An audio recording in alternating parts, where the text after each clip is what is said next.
All right, back again. Let's do chapter 4 now. So chapter 4 is another one that I'm not a huge fan of. If you know anything about me, and several of you have probably noticed, I'm a sucker for like really strong passages of wording. I love the art of writing, and I love people that can do it because I'm just not that good at that.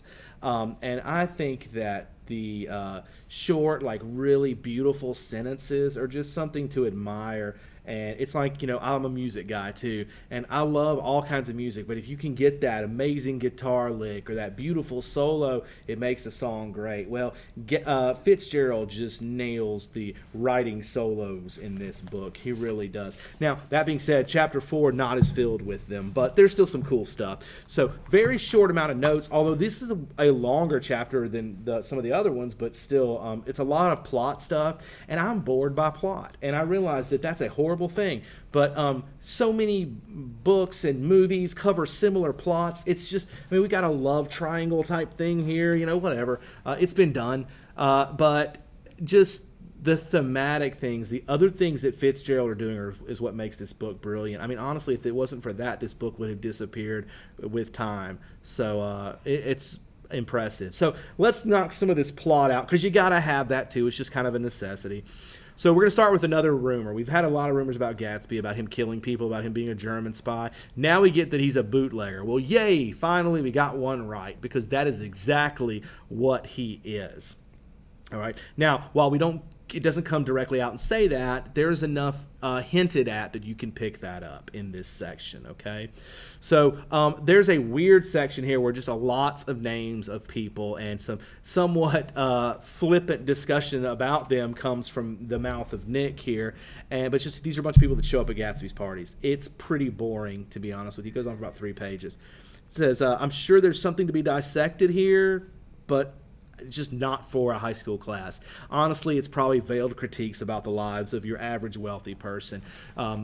Fitzgerald loves to take shots at the wealthy in the books that he wrote. Now, Fitzgerald wasn't a prolific writer, but his writing he did was pretty amazing, and it usually does take swings at the wealthy and their lives. And it doesn't always have to be like wealthy people are bad. It does show an element of their lives where you can find yourself pitying them, but it also shows the just stupidity that couples a lot of their behaviors. All right, so let's see, page 64. Let me grab this line for you real quick. I made a note about. So we do get a little bit of time passage here too. So this is Nick talking. He says, I had talked with him perhaps 6 times in the past month and found, to my disappointment, that he had little to say. So my first impression that he was a person of some undefined consequence had gradually faded, and he had simply become the proprietor of an elaborate roadhouse next door. Wow. Yeah. For somebody who's not judgmental, Nick sure's got some negativity there, doesn't he? He's like, he finds out that Gatsby seems really impressive, but really deep down, there's just not much to him. And that's like the books in his library. They're, really pretty on the outside, and they look good from a distance, but up close, not the books in Gatsby's library, but the books in the average rich person's library. When you get up close, there's just not a lot of substance, okay? So Nick seems a little less impressed here. Gatsby tells us a whopper of a lie here, and you wouldn't have known this, but Gatsby talks about his upbringing. He came from this wealthy family from the Midwest. Is that what he says? The Middle West, and then he says San Francisco, which is not the Midwest, but whatever. I digress. But he talks about that. For the record, and we find this out later, Gatsby's family was dirt poor, and they were from, I think, North Dakota. So they are not wealthy people from San Francisco. But Gatsby's got this persona he's got to give. Remember, I told you, the wealthy people have to live up to a reputation that a lot of other people don't have to, okay?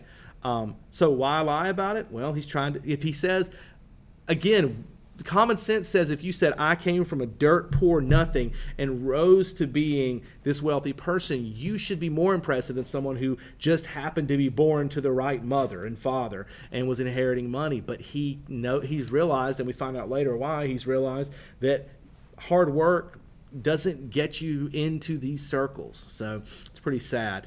He's also carrying around an award from the war that he got for valor, as well as a picture of him from Oxford. Now, the question I have for you is why? Do you find yourselves doing that a lot? I've got a Teacher of the Year award over here above my bookshelf over on this side.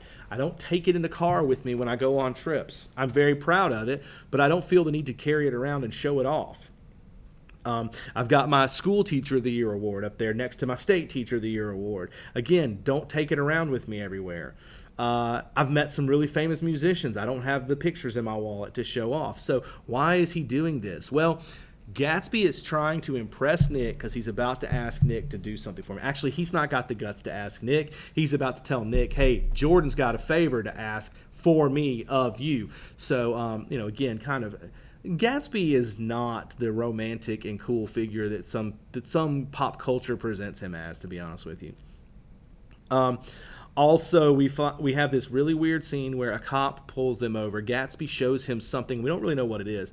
Gatsby shows him something. The cop apologizes and leaves, which, again, this is a red flag. I mean, that's usually not normal. Now, Gatsby makes up some story about being friends with the police commissioner or something, but there's still a little bit of weirdness. And the thing that good writers do is they make sure to do things like this in a series, so it's not just this one thing. Because where does Nick go next? Nick and Gatsby go next? Well, they go to the city and they meet Meyer Wolfsheim, who is obviously a bad cat. People know this guy is not a good character. If you got nothing from it, the man's cufflinks are made of human teeth. That screams gangster more than anything else that he does.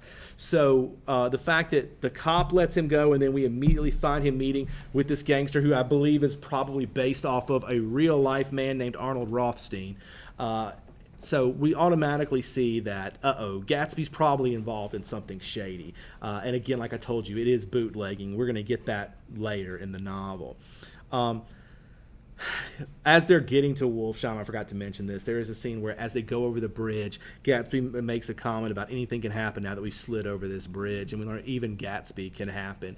So it's kind of a neat, it's another one of those great prose sections. It's just, you don't have to write with big words or write huge paragraphs to be artistic in your writing, and that's something you guys can take with you as you write. All right.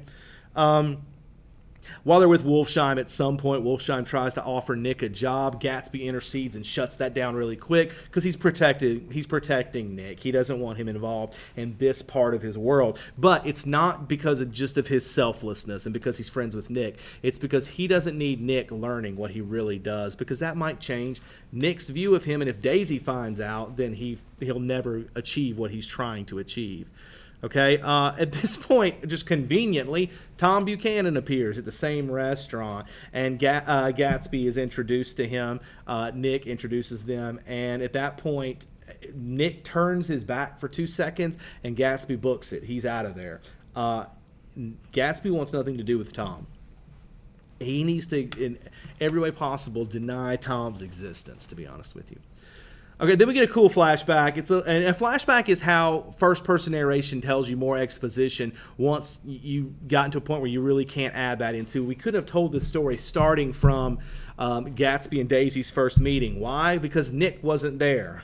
So we need a flashback. And the flashback is told through the eyes of Jordan, who's heard the story from Daisy. So think about it. When you're writing a book, you have to think of all these angles so that you can understand, how do I get this information into the reader's minds in a way that holds up the sanctity of these characters I've designed.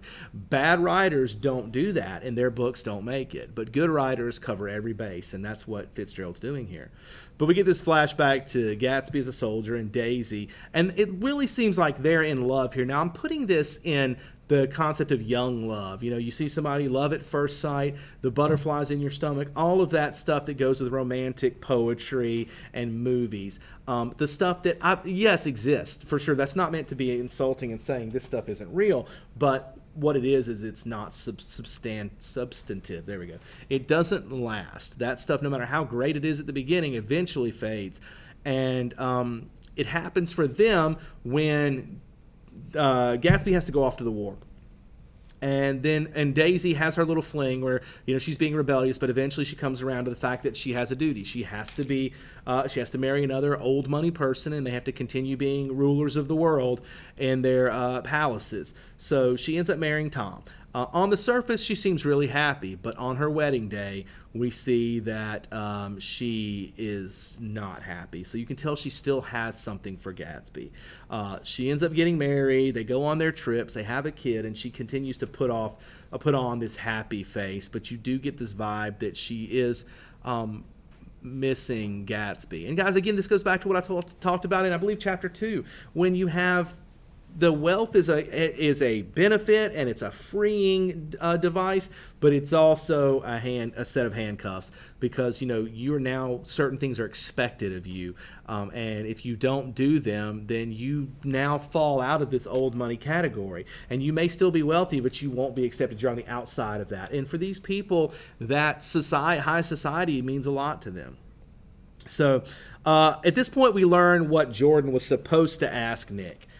Nick is supposed to arrange an accidental meeting at his house where Daisy and Gatsby can finally reconnect.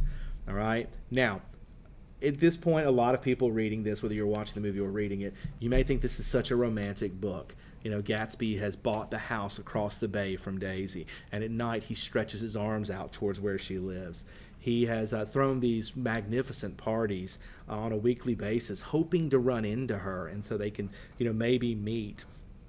The man is obviously obsessed with her in every way, shape, or form, but he's never quit loving her ever since his first meeting. And guys, it does sound like a romantic thing, but I want you to understand it's romantic because Gatsby's rich and good looking.